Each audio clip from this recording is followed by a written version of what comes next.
So I didn't discuss this yesterday, but it definitely deserves to be talked about. And that is Jalen Brunson just did something potentially really big. And that is Jalen Brunson signed a contract that is well below the value of what a quote unquote superstar for his team would ever sign. Uh, there's a lot that goes into contracts. I don't try to count other guys' money. I believe every athlete, because it is such a short career span, should attempt to get as much money as they possibly can. And so there's going to be people that are going to argue, oh, what he did was bad. And then there's going to be people that are going to argue that what he did was good. Most of them, if you ask, are probably Knicks fans. And that's fine. But here's the reality that reality is a big thing. I believe you have to live in reality. And this is another one of those live in reality things. And this applies to almost anything when someone does something contradictory to the norm. And that is, we all want to be the first person to jump out and say, that changed the game. That changed it. That was the sign. When in reality, we don't really know the impact of what Jalen Brunson did or what anybody does until the next time. Think about this. If I do something or you do something and it is totally different than what everybody else is doing, we could be a one-time occurrence that is just truly lost to history. No one's ever going to talk about it again. No one's ever going to think about it again. It happened once and boom, it was over. Jalen Brunson is not the first guy to take less than max value or appropriate value for what he is providing for his sports team or his sports franchise. But, and this is the New York effect, if this leads to other guys doing it, then it's impactful.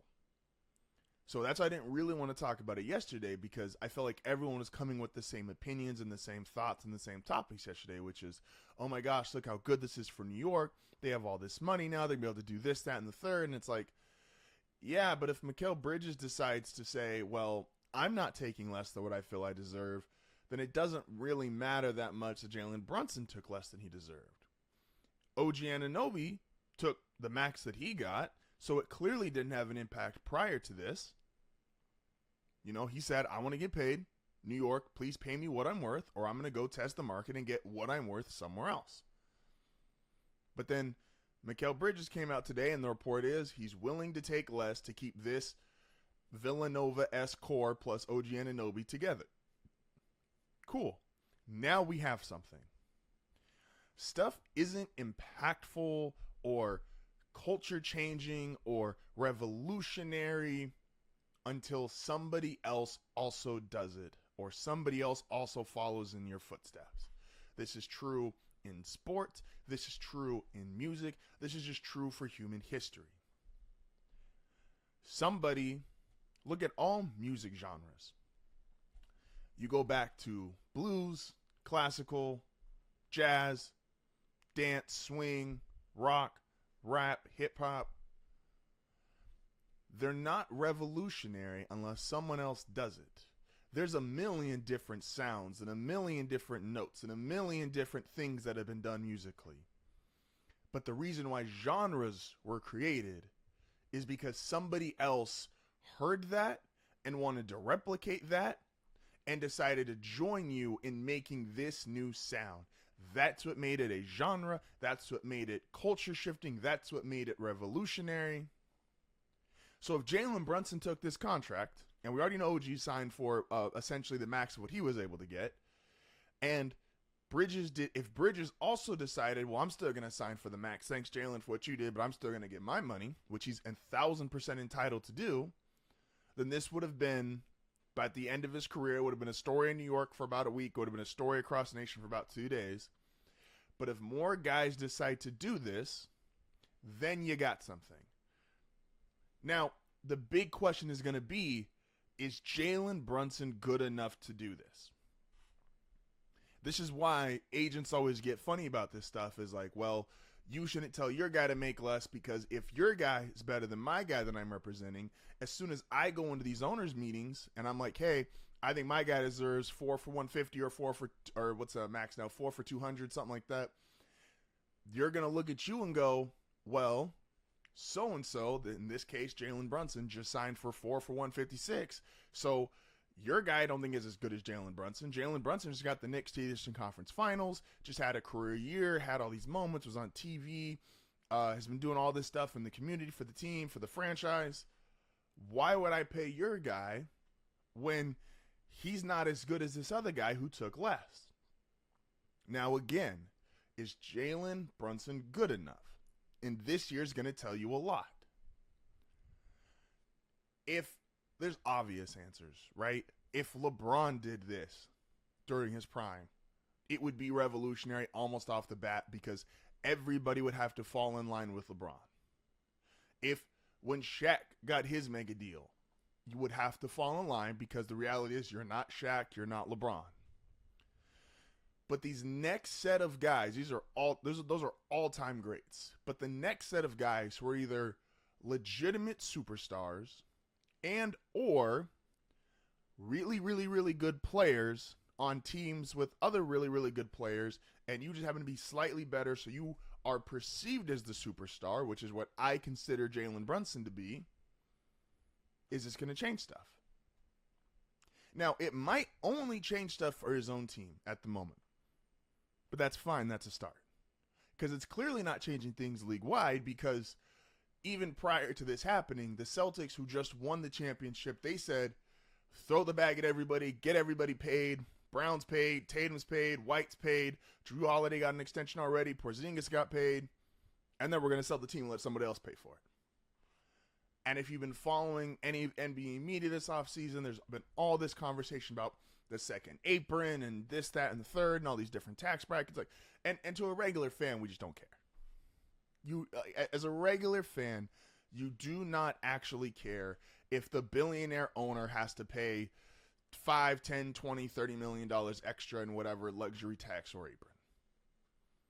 And like I said, I wasn't going to talk about this originally because up to this point, it had not mattered. But what if the Knicks go on a deep playoff run again? And what if not only Bridges resigns for a less than market value contract, and what if that actually opens them up as more and more money becomes available? And we've all seen, if you've been paying attention to the NBA, we've all seen these theoretical contracts. Luka's going to sign for 60, 70 million. Wembanyama's going to sign for a country. Like we've seen these huge numbers getting thrown out there. But what if the Knicks do the Celtics model of we're going to have 6, 7 guys, but it's actually sustainable because 4 or 5 of them took less than market value, and that creates a whole other all-star, slightly better above caliber player. What if the Knicks get a title in 2 to 3 years? Because now you're going to have everybody looking around going and say, like, look, and you're going to see it. You're going to see the narrative. You can't win if a guy's making $60 million, $70 million, etc. We've seen it happen, and to be clear here, I want to make sure I say this correctly. It's not just how great you are, but success matters. Because guys who were way better than Jalen Brunson have also done this and done this longer. Can I introduce you to Tim Duncan? 5-time champion, greatest power forward ever, one of the best players ever played the game of basketball, routinely took less. And what happened? The Spurs were while over the course of 20 years, they basically ran parallel to the Patriots dynasty, 5 championships, whole bunch of deep playoff runs, constant success, all these 20-win seasons, because Tim never said, yo, empty the bank and pay me everything and have no room for everybody else. This is why he had not only Parker and Ginobili, but they were able to get Kawhi that second contract. They were able to pay X amount of role players. Like the Spurs, it wasn't just a matter of their coaching staff being good. They always had a roster that was 8, 9 deep because they could pay a little bit more for the 7th, 8th, and 9th guy on the roster versus a team like the Lakers or a team like the Heat when they were paying D-Wade, Shaq, when the Lakers were playing Kobe, Odom. Like they were paying top end for their top end stars, and they deserved it. But the Spurs were consistently getting there because Tim Duncan was taking less. Can I introduce you to Tom Brady? I've been on this for years. Who's going to be the first quarterback to take the Brady-esque model? And while Mahomes kind of did it, like Mahomes has the largest contract in NFL history, but it's spread out so far. He's never going to be the highest earner. I think for the totality of the contract, only 1 year he was the highest earner in the league. But he got it spread out, this super unique contract, and he's going to be able to afford, that's the difference in the Chiefs being able to afford a third good contract on a lineman or a third good contract on a defensive player. So other guys who have been great have done this. Other guys who've had success have done this. But remember, it does not matter if you do something. It is not revolutionary or game-changing or culture-shifting until the second person does it too. And then you keep going down the line, and the second person does it, and the third person does it, and the fourth person does it. So Mikal Bridges saying, or the story being, hey, he'll take less to stay with New York and to stay with the Villanova Knicks. That's something. And I'm not saying it's going to go league-wide, but let's see what the Knicks do this year. Are probably going to be one of the top 2 to 3 teams in the East, and that's without the Embiid or the Giannis or the Jason Tatum, the true quote-unquote clear top 5 superstar. Let's see. It's going to be interesting, man. I want to transition from the NBA over to the NFL to another guy who's also very well paid. Another guy also from the tri-state area. So, the NFL, it's like I said, we were talking about this a little bit yesterday too. The executives all came out and, not only ranked the players, but in this game the NFL plays with the media, they also say, hey, don't just rank the guys or rank whoever thinks the best head coach or rank who's the best quarterback. We also need some quotes because we need to put some stuff out there because this is marketing. It's a business. We need people talking about us that keeps us relevant, that keeps people going to NFL.com and buying jerseys, all this whole stuff, right? It's all a part of the business, all a part of the game. Someone said, anonymous executive, because you got to keep it anonymous because otherwise guys won't talk. When they're anonymous, they give you good quotes. Josh Allen is really overrated. He makes a lot of mistakes. I think he's the most overrated player in the league. Anonymous executive.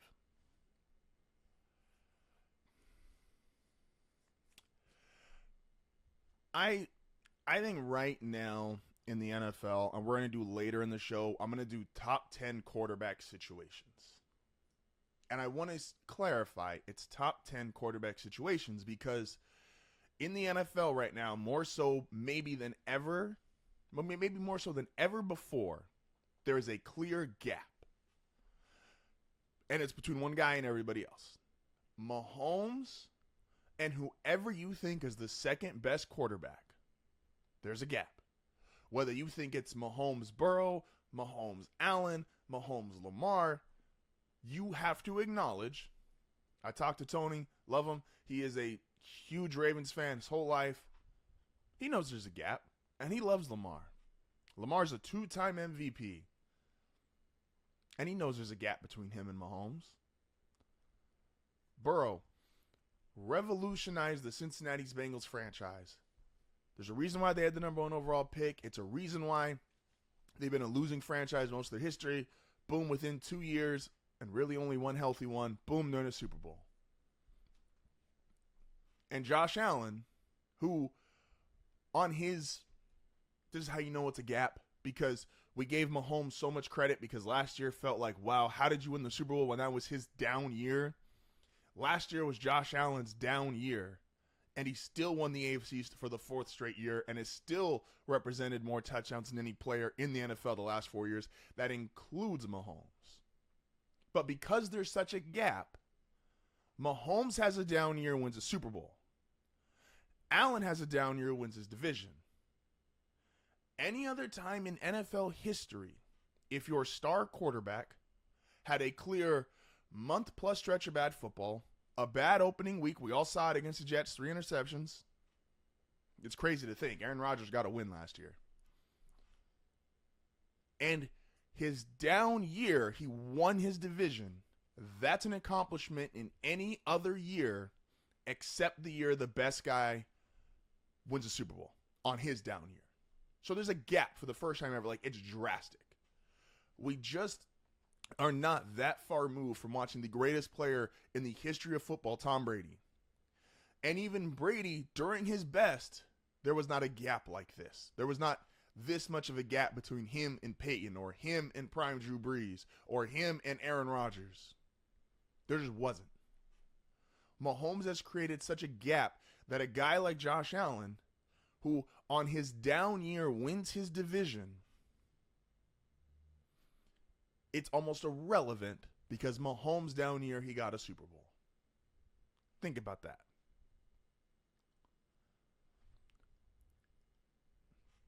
And here's my other problem, is all these other executives that say, so let's I don't say all the other executives. Let's say specifically this executive who says, because Josh Allen did get a number one overall vote by one of these executives, and that's also crazy because you can't make a realistic argument that he's better than Mahomes.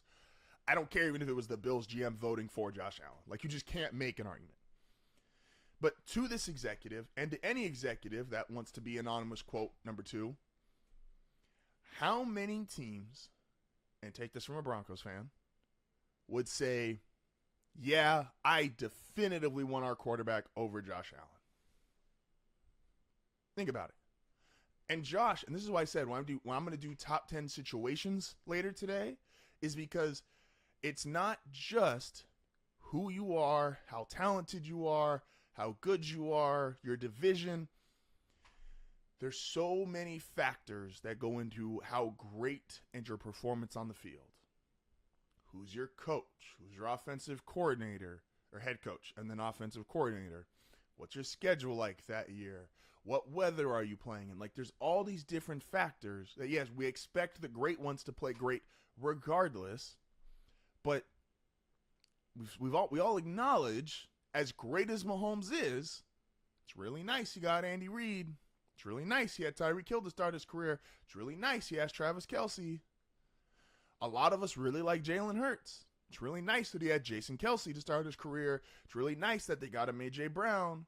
It's really nice that, like, Philly had structure, a team, so he wasn't coming in to this normal situation that young, great quarterbacks come into, where it's normally a shit show because you're a high pick. So Allen has a coach who I don't know if a lot of people have McDermott that highly ranked. We know he's a competent coach and he's a good coach, but I don't know if people would say he's one of the elite coaches in the NFL. And we know what an elite coach can do because most people don't like Brock Purdy, and we all acknowledge Kyle Shanahan as an elite coach because he got to the Super Bowl with him and Jimmy Garoppolo. So we don't think he has an elite coach.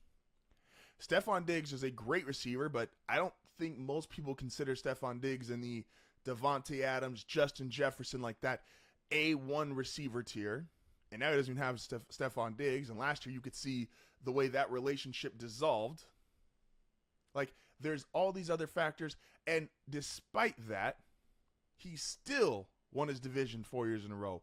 Despite that, he still got into the playoffs. Despite that, he still led the league in touchdowns over the last 4 years.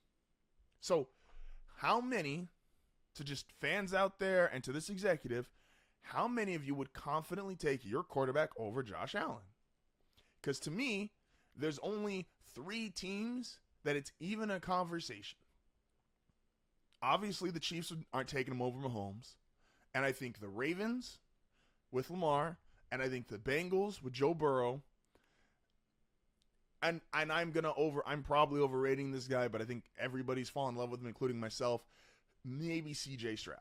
And that's only because there's such a high potential considering how great he was off the bat. And even that's kind of situational because part of CJ Stroud being this great this early is there's potential with the salary cap and roster improvements and stuff like that he could theoretically be even better and your team could be even better versus Josh is already paid. But how many of you are honestly taking your quarterback over Josh Allen? So, like, when he comes out and he says he's overrated, how is he overrated? Besides Mahomes, there's an argument with him and any other quarterback in the league, and he wins 99% of the arguments. Tier 1 is Mahomes. We understand that. Tier 0. If I'm going to say Mahomes is tier 0, cool. Tier 1 is Allen, Burrow, Lamar. And then, and you're not discussing, if you're one of those 4 quarterbacks and you're one of those 4 teams, you're not discussing with a team with a quarterback who is tiered below you. With, like I said, the one exception being C.J. Stroud because of how great he was off the bat as a rookie.